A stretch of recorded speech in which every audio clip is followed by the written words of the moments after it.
mafresha wakikatiana and then they ingizana box. I mean, that is one of the most pure loves, bro. Because those guys are so blank about what is going to happen in the next 4 years of them staying in campus.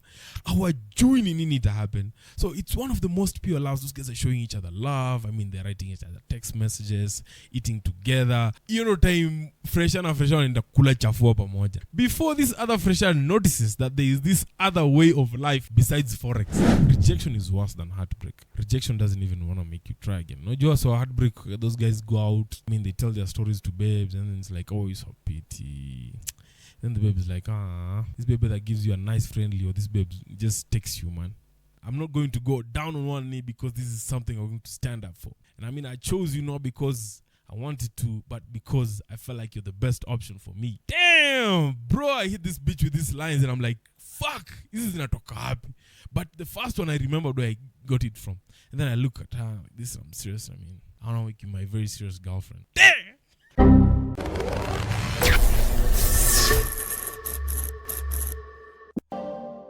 Yes, sir. Yeah, we know what it is. This is the Uninterrupted Podcast. Kamaka. This is Tito himself. Yeah, we know this is the biggest and the baddest podcast in the E-Town. Yeah, we know. It's Tito himself. Kama nini. Kama kawaida. Man, I'm so excited, man. It's been a minute since I sat on my own over here. Just had my wild and crazy thoughts flow like crazy, man. You guy. I'm telling you, man. It's been a whole hot minute, bana, but I've had crazy, amazing projects that I've done. Man, a big shout out to Kimaru for always pulling up, man. That guy. I can never say thank you enough, man. This guy, man, came a long way.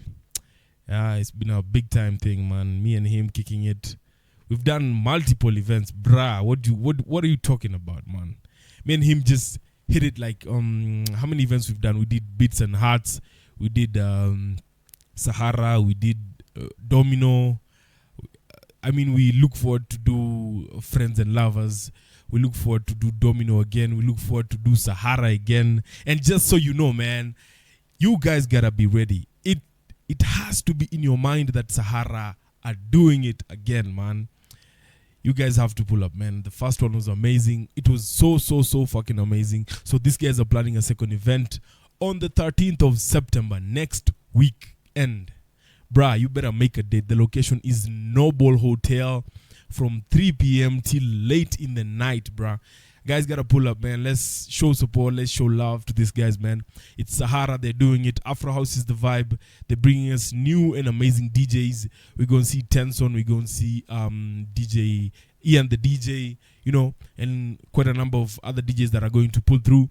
Man, you guys need to pull up. You guys need to show up, man. Sahara is the thing. Let's get it. Let's support the Eldoret, all the Eldoret events, my guy. Let's get it, man. And after Sahara, we have another one. But anyway, man, all these things have been crazy. The main reason why that made me come back to this seat and just have this conversation with myself, brah, there's a lot, banana, that's been going on. And I just felt like, since last week, you know, we didn't have any content for this weekend.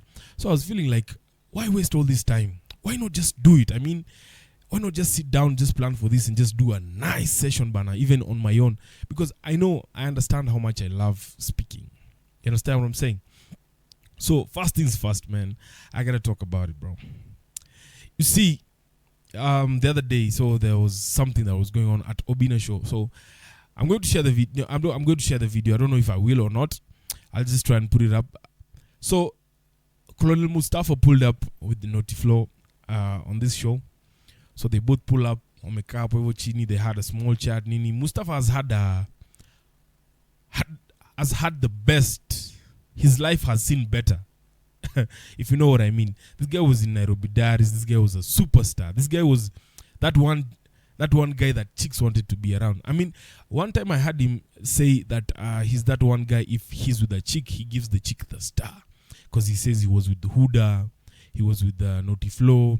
And we can say that both of these women have blossomed.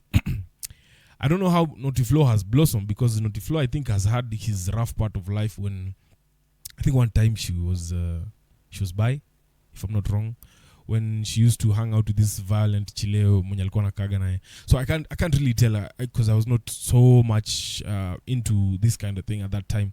So I never knew so much about them.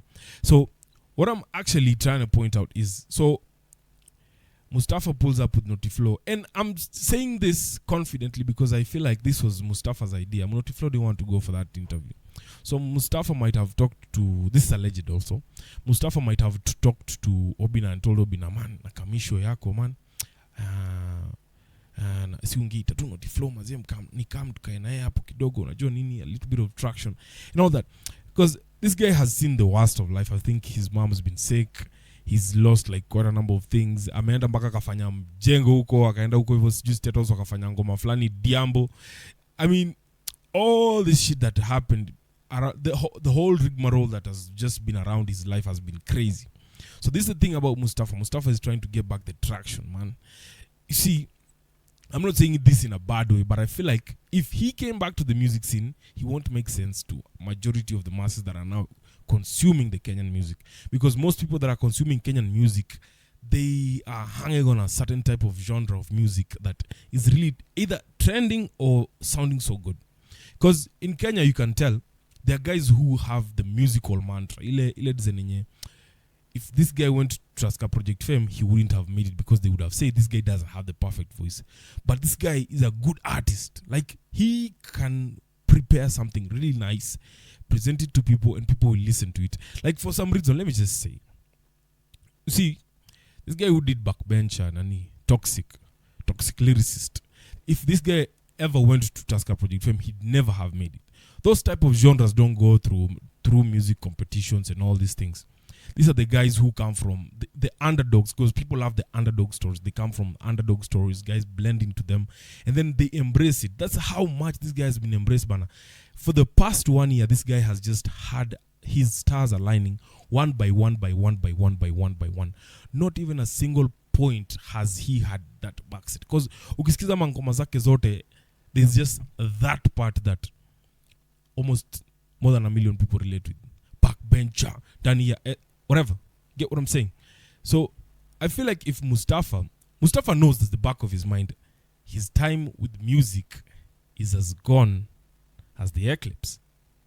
You see, it's going to take a long time before we see the eclipse. So his time with music is that much gone. That is the thing with him. So he will try and find other ways of making money, like just being on the scene. Like it's Mustapha. Mustapha's proposed to Noti Flow. This guy, so this is the whole point that is making me say all this shit. Mustapha goes on his knees kwa show, anaanza kuambia Noti Flow, unajua you've been bruh. See, I don't know the whole thing about this proposal things and all this shit. Man, mina kumbukaga once I did propose to a chick, and this chick had blown my mind. God damn. See, at this time, but I'm just handling small tunes. I don't even know how to handle like a couple thousand shillings, man. I get a few thousand bobs. Bro, went to the supermarket, bought some wine, some chicken, nini, kind of kapika, bana. Gave my friend, bana, some hefty task. This guy is cooking for me just to go and impress another bitch. This guy cooked the chicken for me. This guy cooked the chapatis for me. Then I have this wine. And then I don't know what else I had. And whatever was supposed to happen was supposed to go for a picnic. So I was supposed to go for a picnic to Kaichini. We're just talking about what we've done, what we want to do, what we will do in future. Nini. All these fantasies that just hit all these people who are in love. You see, people who are in love have the biggest dreams, man. Those guys wish for the best, not for themselves, but also for their lovers, for even both of them. So I'm chilling with this chile. Mvua ilinyesha karibu, so hatukwenda picnic. So we had to rendezvous somewhere else. So I pull up. So we just start eating. I warm the food, then we start eating. The food was so nice, man. A big shout out to Deno for cooking this food, man. So we start eating, and then we're sipping wine. This was actually one of the first few times I had tried wine. I didn't like it that much, but I just had to do it because, I mean, it was part of my romantic endeavors of trying to make this chick like me, bruh. Because she mentioned once in a while, she mentioned like how much she loved wine. So what's happening is, tumekula, tumemaliza nini, so we just sit over there. Fuck, and I hate myself for saying this. And now I stand up with my glass of wine. Kachum! Ha! Sip one. I mean, this thing couldn't get me drunk because at that time I was kind of drinking some things that were harder than that. So, kachum! But it just activated something inside me that felt so romantic. It felt like that nini, what is it called? This one of these soap operas that play in Citizen TV. You know, those romantic moments when the hair is blowing like this, and then the clothes are just, you know what I mean? Like, it's a slow-mo thing, kidogo, and then you guys are looking at each other in the eyes. It's a romantic thing. That's how it felt for that second. So, I happened to tell her, I can actually remember the exact words I used, man. And I stole these lines from the series The Shy, season 1 or 2, I think, when this chef guy was proposing to the girlfriend. So this guy's like, this is not something, I'm not going to go down on one knee because this is something I'm going to stand up for. And I mean, I chose you not because I wanted to, but because I felt like you're the best option for me. Damn, bro, I hit this bitch with these lines and I'm like, fuck, this is not happy. But the first one I remembered where I got it from. And then I look at her like this, I'm serious. I mean, I don't know, like my very serious girlfriend. Damn! What? See, at this point, man, I'm so serious I couldn't even notice that I'm bullshitting myself. And then she stands up, she gives me a nice big hug, brah. And she gives me a kachum. I'm like, fuck yes. At the back, like I'm just hugging her, holding her like this. And in my head, I'm just like, you know that thing? I'm even doing a sui in my head. What wild shit I did for myself. Just, you see now, Mustapha now goes on his knees, man. But for some reason, I feel like I understand him, but at the same time, I feel like I don't want to understand him because I think Mustapha has been through this shit before, man.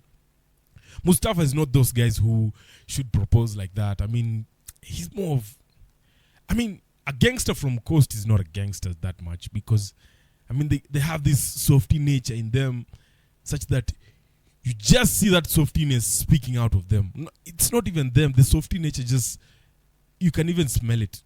In these coastal guys, you know, this guy gets on his knees, doesn't even know where the ring is. I mean, he's looking for it, and then Noti is like, what the fuck is going on? You see, Noti is one of those, I don't want to call her that, but she's one of those, I don't want to call her, she's not a stud. What is she? She's not a dyke. What is she? She's one of those chicks. She's been with a chick before. I don't know if that chick was a chick. The other chick was a stud. Ama was a dude. I can't tell. But Noti has this demeanor of, I mean, bad bitch. You know what I'm saying? So Noti is looking at it and listening and smiling. And it's like, what the fuck? I'm sure in her head, she was just like, what the fuck? She even said, is this a joke? Is this a prank? Right, guys? And it's like, and then she drops it and says, I'm seeing someone. I'm like, what? Couldn't watch that shit from that point, man. I felt like I could tear my skin off my body. Because that is worse than private rejection, man. How the fuck you propose to someone you don't even know if they're seeing someone? And then they say it, man. Not even on national TV, but on live, I don't know what, on a live stream. Sasapo, what's the comeback? How do you come back from that loss? I mean, is it a loss or is it not a loss? Because the next day I feel like I saw a post that said it's like they're back together, and I just felt like that was just some sympathy for him, man. Because he's come a long way. And then in the same lines, when this guy was proposing, now he throws in that, you know, my mom. Fuck. You see that sympathy thing? For some reason, I feel like women don't like this sympathy thing, especially when you're trying to make them like you. You see, they like you out of sympathy, but the right sympathy, not the wrong sympathy. Like, Umseli tumia to the direct one that of course anyone will feel pity because this is your ma. You know what I'm saying? Like, if you went to plead with someone else and you just use your mom, you throw your mom in there, man. These guys, for the love of mothers, man, guys will just happen to believe you, bro. So Noti Flow is like, no, don't bring in your mom in this. And I'm like, she's not feeling it, or maybe she's just playing it. I'm an interview with Noti Flow, and then Mustapha was like, got the wind of Noti Flow is going to Obina show because I'm dropping his my thumbnail. Then like, hey, Obina Joe. It's like him trying to rejuvenate his social energy. Ataanza kuingia kwa hizi makipindi za kama Nairobi Diaries, sainzi kuingia kwa hizi mavipindi sijui zinakangaje. Like all this, maybe brands try and approach him or something of the sort. I mean, I thought Noti Flow swings both sides, so I don't know how it's going to go about. Because before we knew she would swing both sides, alikuwa na huyo Mustapha ndiye akampiaga hiyo nyota anasema. So I don't know if this Chile swings both sides, how are they going to go about it? How are they going to go about it? Man, that's a difficult one. But my whole point is, sijui mambo ya proposal me, man, sijui, man. It's just something different that I don't understand, me as a person, because for some reason it's cringe. Juzi tena kulikuwa na boy fulani alipiga magoti huko Pizzain, akaproposia dem yake Pizzain, wakikula na waiter akamletea maua hapo kando. And I was like, I mean, it's cute, but it took so long before this chick could even say yes. And I feel like for some reason ama mademo wanaga aibu kupropose you. Do they feel like something is being taken away from them when you just propose to them maybe in public or maybe in front of very many people? It's for women, it's an amazing thing when they see someone get proposed to. They're so excited. But for us guys, like, what? Yani kuna mjama ame propose. Because me, I look at myself as someone who's not ready to do that shit, bruh. Wait, chapiane, man. Kaita flow. Kai flow, man. Dispatch. Nini ngile tunadu? Sasa tuko hapo tuachane nayo basi. Juu saa mimi simso hizo. I'm not a guy of those kind of likings, you know. Feels like it takes away a lot, man. I don't know if other people feel like that, but my take, I feel like it does take a lot, man. You need a lot of confidence. My guy, just imagine walking into the gift shop and I'm damn, choosing a ring for my girlfriend. Nigga.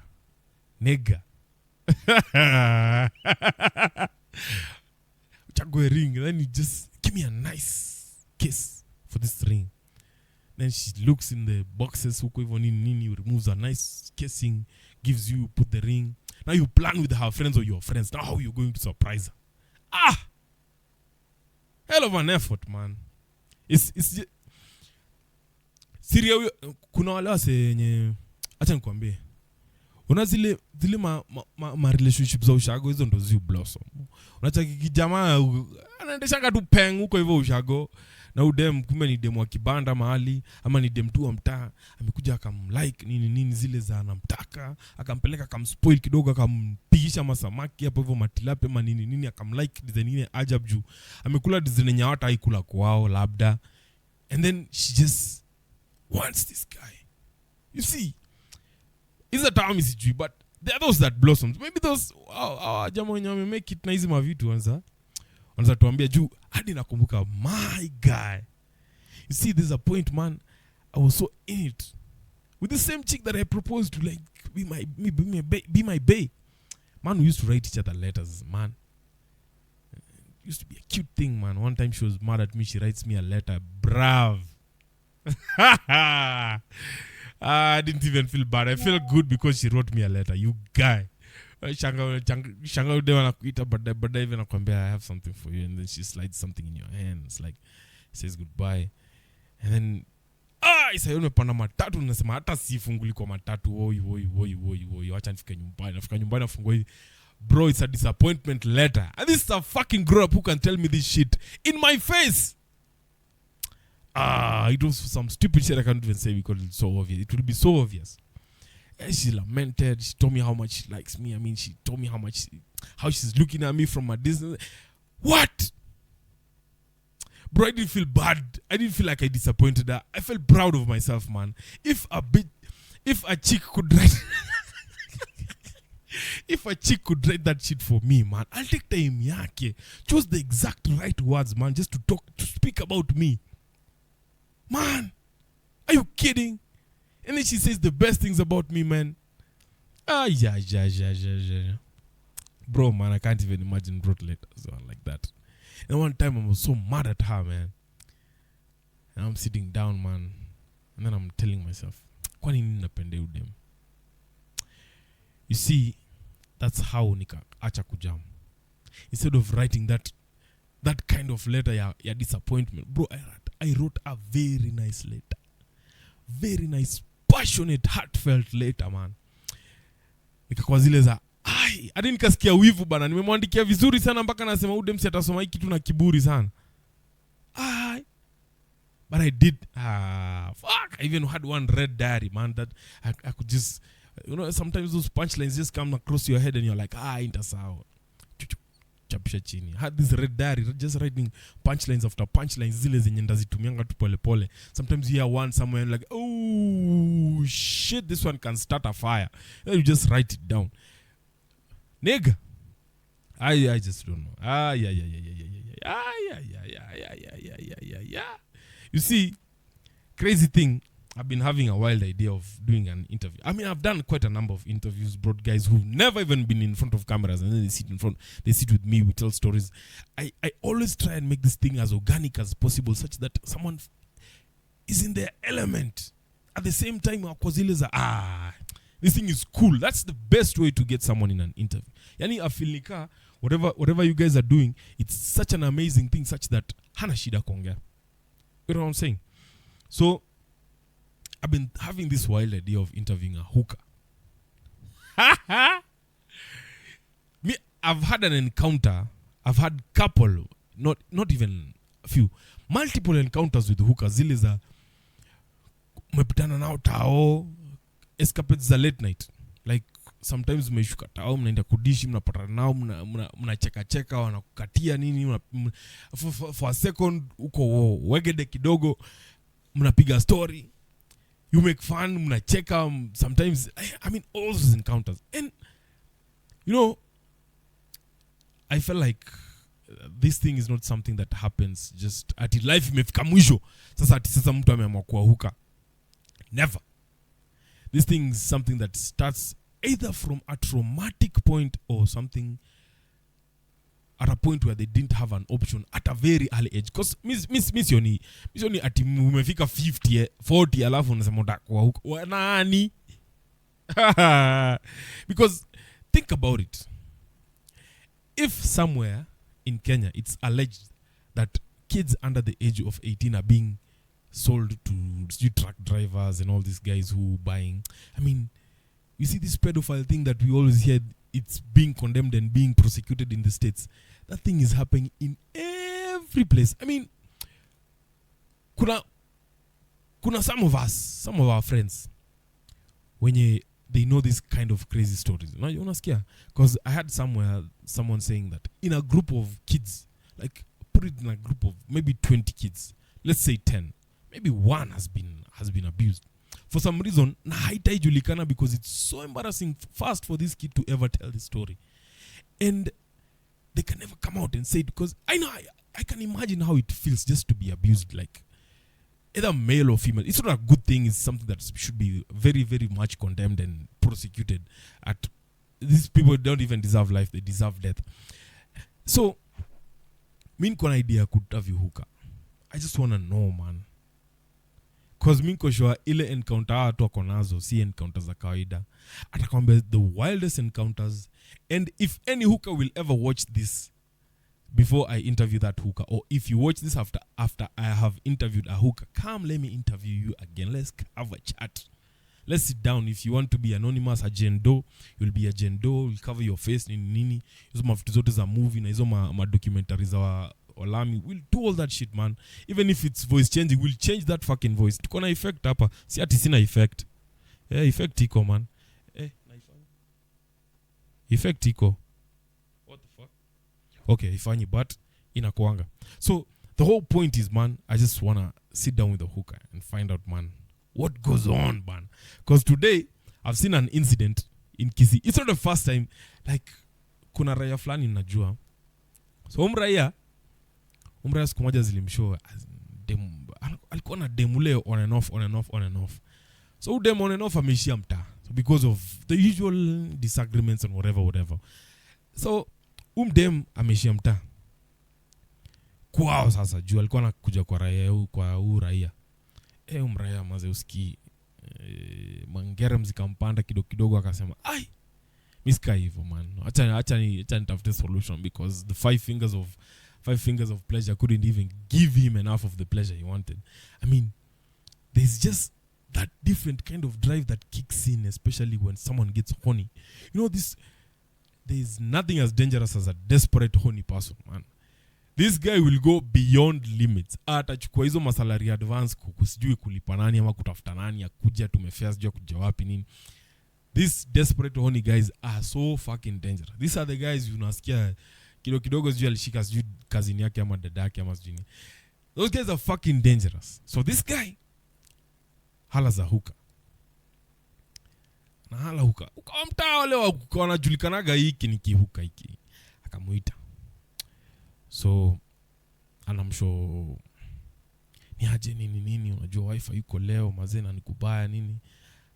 Kachapiana kidogo. Babap. Ukamekam. Kapiga kota yao sijui ni hunter sama ilikuwa nini. Kiasi. No, they get into it, bro. You guy. Sa zile tu jamaa na dunga kondiko hivi. And there is a knock on the door. Pop. As the man of the house, this is my house. I'm going to check. Nani nabisha. So Uka is like covering herself. Nini. And then anafungua mlango kwa jamaa anafungua mlango. To his surprise, wife amerudi jamaa. Imagine the kind of chaos, bana. So hizo ndo story mimi nataka Huka ni show, man. Like hizo ndo vitu mimi nataka kusikia yani. Sounds like a very amazing thing, bana, just to listen to, man. Just decipher that kind of information. Because leo kulikuwa na story ingine tena Kisii.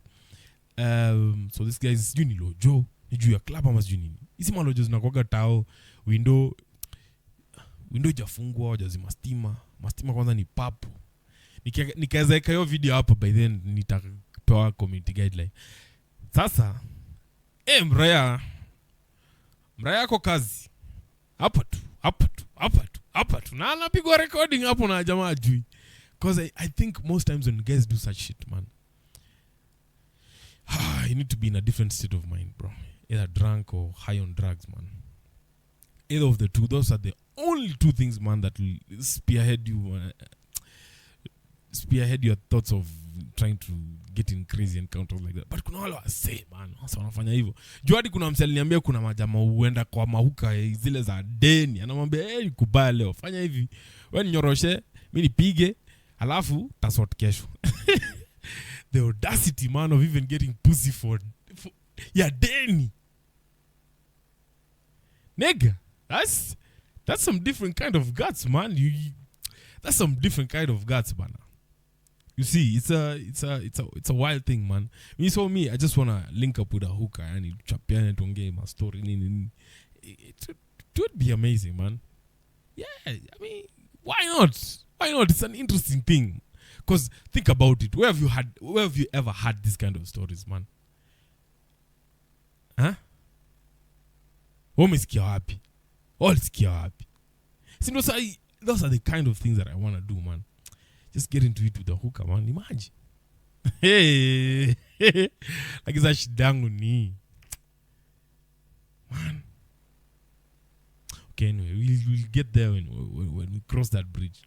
So, today there was a video. I really liked that video. Listening to it. And I'm not attacking anyone. I'm just going to decipher the information that this old guy is saying. So I want us to listen into it. Okay? It's a very interesting video of an old guy explaining himself. And I'm going to play the whole of it. Not even say a word. It says you listen. And then we talk about it afterwards. Sawa? Okay. Ete huu sisi vijana tunaumia, wababa wamechukua wasichana wote wameoa, waliombaki ni wachache, tutawaioa nani? Kitaendelea kuwaramba. Kama kazi yenu ni kukaa tu ndee, unakula kwa mama yako na ukienda mahali tu unaenda gym kujenga misuli. Kutoka gym unakula lunch, unapumzika kidogo. In the evening unaenda kucheza mpira, unarudi unalala na wababa wanafanya kazi. Hata hao wasichana wachache wamebaki, wababa watachukua wataoa na utaendelea kulalamika. Wake up, enda tafuta kazi, wacha unjinga. So this guy is talking to young dudes. You know what I'm saying? He's talking to the young fellas because I think this information directly affects the young fellas. Young fellas like me, a guy who's not grown so much beards, or a guy who's trying to grow so much beards, whatever. I mean, this guy's mostly guys 35 below. 35 and below, yeah. Those are the guys this guy is trying to talk about. Because if you're past 35 and okay, Miss G, I'm not going to speak about guys that are 35 and above. So you see this guy is saying, we kazi yako ni ukaa tu. First thing first that I noted from this information is alisema wewe unakulaga kwa mama yako. And you say these women don't want you. I mean, let's just take it back to try and think about now taking someone and putting them for yourself. Because me, I'm dead as sure, you see all these guys out here, if they go and look for someone to keep, they'll get someone. If they go and look for someone to marry, they'll go get someone. I'm sure there's always that one person. I mean, you see, this might sound bad. I mean, for dudes, sometimes I know, dudes, kuna msenza kwa set standards. It is known that anadiligi a certain type of women. And they'll always be mandated to raise higher standards to deal with higher caliber women because madam get well established easily and faster because they are more attracted to what is it called hypergamy. So their attraction towards hypergamy, this makes guys transcend themselves to just try and impress them, go beyond levels. You know what I'm saying? They'll do things by things, clothes, whatever, I mean, gadgets, cars, or anything of the sort. So they'll be easily elevated. So for a guy to be elevated, it's all on you. If you guys don't even have that long money from generational wealth to being big billionaire, big business billionaires, the leveling up is all on you. I mean, it's either you took a very lucrative path, either a doctor, engineer, accountant, lawyer. I mean, all these lucrative paths that guys would pick, and then you just know that this is a long salo coming my way. Or maybe a politician. I mean, if you're not picking any of these paths, leveling up is all on you, my guy. So you see, this guy is speaking of guys, he's mostly pointing out, guys, don't try and level up, especially after rejection. You see, I should have even mentioned this when I was talking about Mustapha. Because you see, rejection for dudes, I mean, dudes do expect rejection. But sometimes they take it in the wrong way because now they beat themselves down and then they don't even try and work on themselves. I mean, they raise the standards too high such that it's too hard to do it, so why the fuck am I even doing it? So for some reason, you have to lower your standards low enough to accommodate your incompetent self. Anza na sasa zile wale madem sasa wa don't kwa sema ushago nini, as in there is that. You definitely understand what I mean. So I'm not trying to put any gender down or any gender above the other. So anasema, if this leveling up you're never going to do. If this effort is not going, you're not ever going to put this in this effort. Forget about women. Completely forget about them. If it's something that you really want to do and you're not even pushing yourself to level up, completely forget about that shit. Completely. So how kabisa? I mean, those are the kind of things that totally destroy people's personality, you know. Rejection is as bad as a sickness, man. It's as bad as you can imagine, because just imagine a dude handling now rejection from a top tier babe. Alikuwa mwangalanga babe ile design yenye, this is my world. This is my world. This is my world. And then my world is not even supporting me. I'm like, what? I mean, just look at yourself as a loser, man.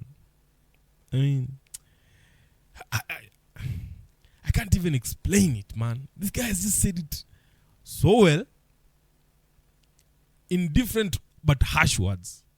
Although his choice of things that he's trying to condemn, like going to the gym, I mean, going to the gym is healthy, yeah. It's more mentally healthy, because I've gone to the gym for quite a while.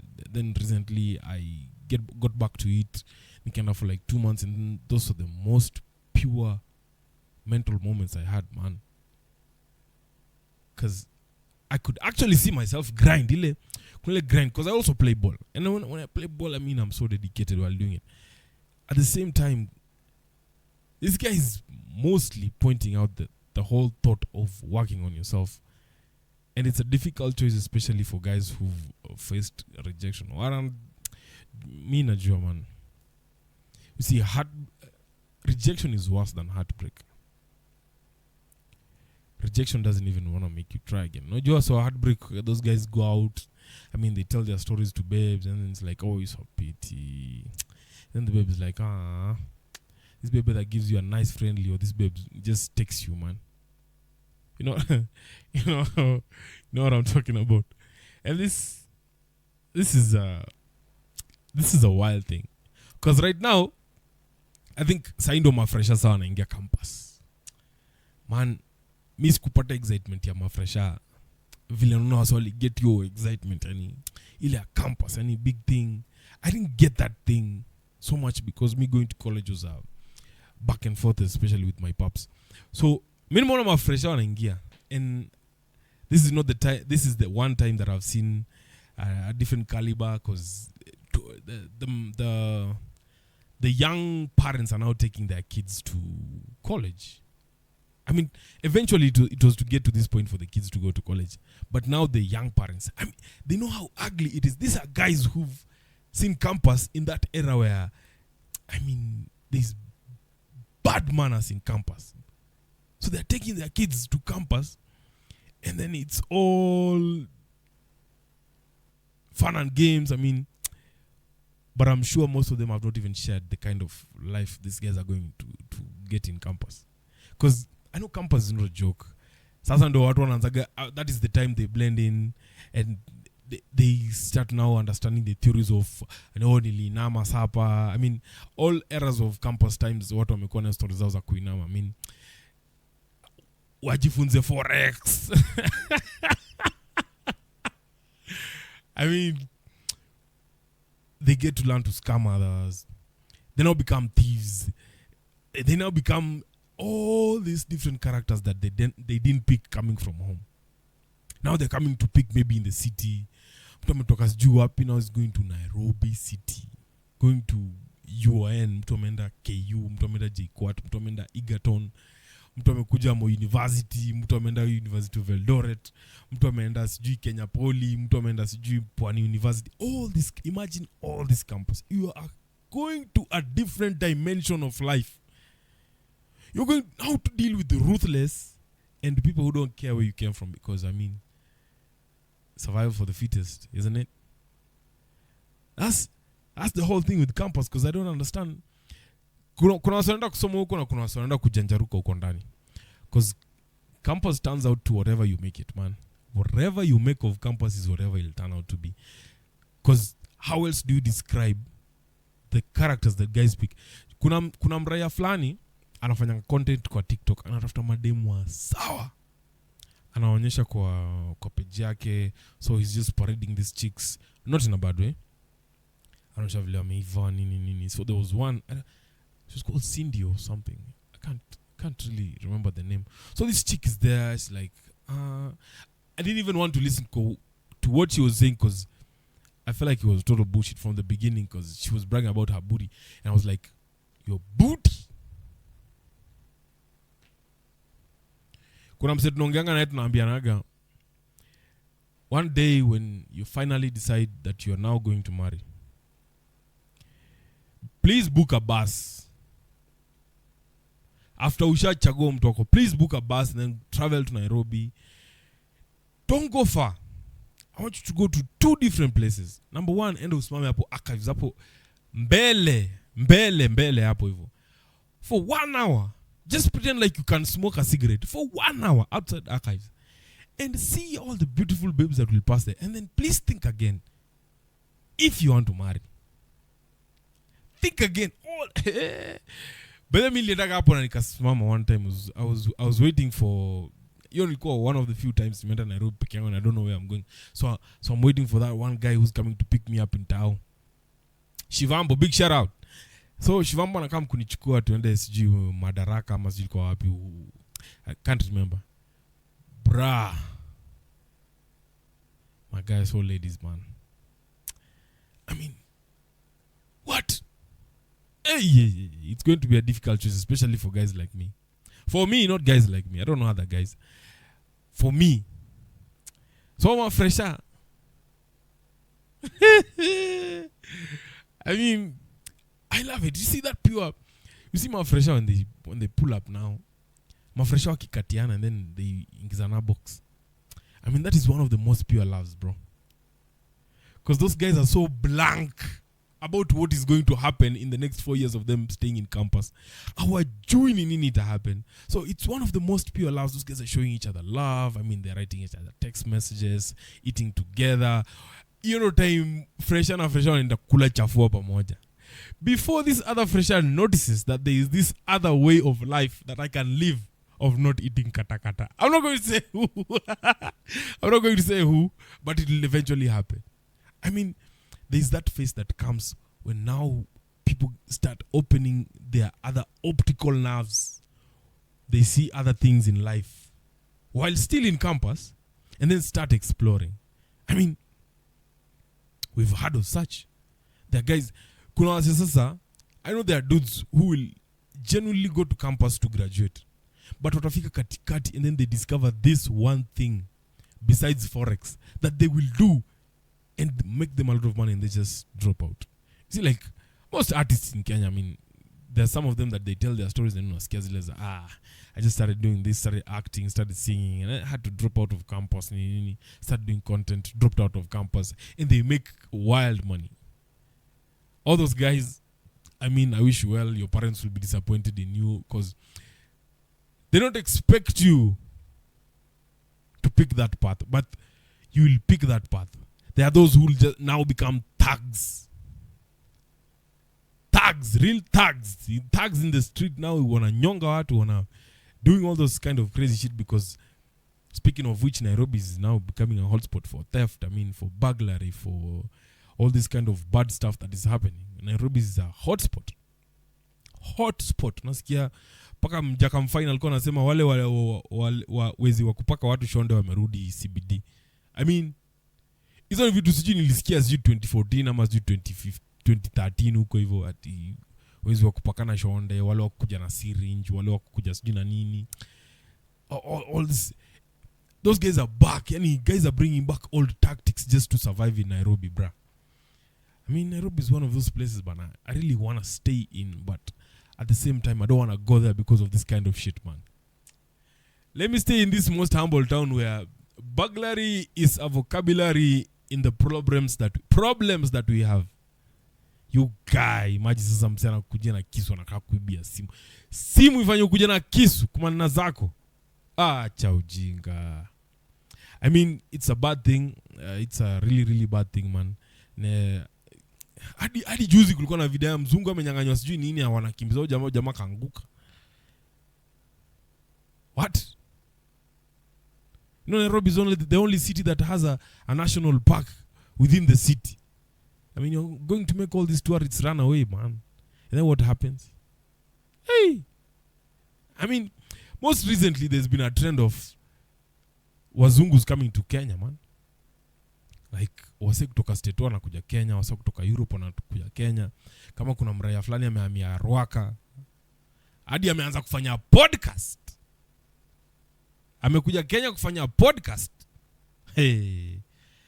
Travelers, there's this vlog traveler who came to Kenya, spoke badly about our very beautiful women. Now he's lost all his YouTube channels. I mean, iko tu sawa. I mean, si ati tuko na mademo wetu wako sawa bana. Upasa sema hivyo, by the way. We've had very many people. This Indian actor who was in very many movies like The Extraction, she came to Kenya. Bro, there's this comedian actor came. I don't even want to talk about it, man. It's too much information just to think about. But remember, on 13th of September, next week, we're going for Sahara, man. Location is at Noble, and it will be so amazing, man. You guys need to pull up. Let's show support, let's show love. Man, let's come and enjoy the whole set and every other thing. Besides that, it's been real, it's been fresh. You already know this is Tito himself, and I'm checking out like a boss. Peace, and I'm out. God damn.